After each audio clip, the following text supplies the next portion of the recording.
নির্বাচিত করবে, তারাই আগামীতে নির্বাচিত হয়ে সরকার গঠন করবে। এইটি হচ্ছে আমাদের দাবিতে আজকের এই কর্মী সভা থেকে আমরা অনতিবিলম্বে এই সরকারকে দাবি জানাবো, অতি সত্বর বাংলাদেশে জাতীয় নির্বাচন দেওয়ার জন্য উপযুক্ত পরিবেশ সৃষ্টি করা হোক, প্রশাসনকে নিরপেক্ষ করা হোক, নির্বাচন কমিশনকে নিরপেক্ষ করা হোক এবং বাংলাদেশের পুলিশ প্রশাসনকে নিরপেক্ষ করা হোক, যার মধ্যে দিয়ে আগামীতে একটি সুন্দর নির্বাচন অনুষ্ঠিত হবে। এবং আগামীতে আমরা যে রূপরেখা দিয়েছে, 31 দফা রূপরেখা, বিএনপি যে রূপরেখা দিয়েছে, বাংলাদেশের পুলিশ প্রশাসন, বাংলাদেশের আদালত, বাংলাদেশের সিভিল প্রশাসন, বাংলাদেশের অর্থনীতি, বাংলাদেশের প্রতিরক্ষা, বাংলাদেশের সীমান্ত সবগুলি আমরা সুরক্ষিত করব, যার মধ্য দিয়ে এই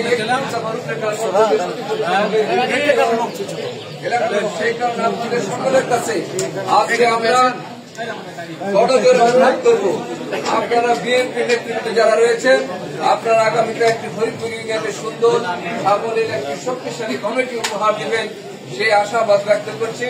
এবং বিএনপি নেতা কর্মীগণ অত্যন্ত সুশৃঙ্খল থাকতে হবে এবং কোন অনৈতিক কাজে জড়ানো যাবে না।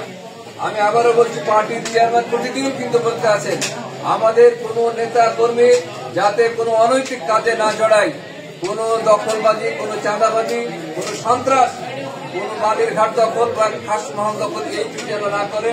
এইটি হচ্ছে পার্টির চেয়ারম্যানের নির্দেশনা, এইটি হচ্ছে বিএনপির নির্দেশনা। কারণ বিএনপি হচ্ছে জনগণের দল, বিএনপি হচ্ছে শান্তিপ্রিয় মানুষের দল।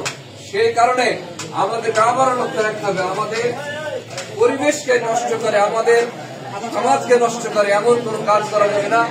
আইন নিজের হাতে তুলে নিয়ে এসে আপনাদের কাছে জোর অনুরোধ করছে।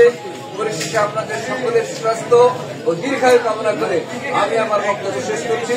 খোদা হাফেজ। বাংলাদেশ জিন্দাবাদ, জাতীয়তাবাদী দল জিন্দাবাদ, শহীদ আমার হোক, দেশনেত্রী বেগম খালেদা জিয়া জিন্দাবাদ, তারেক রহমান জিন্দাবাদ।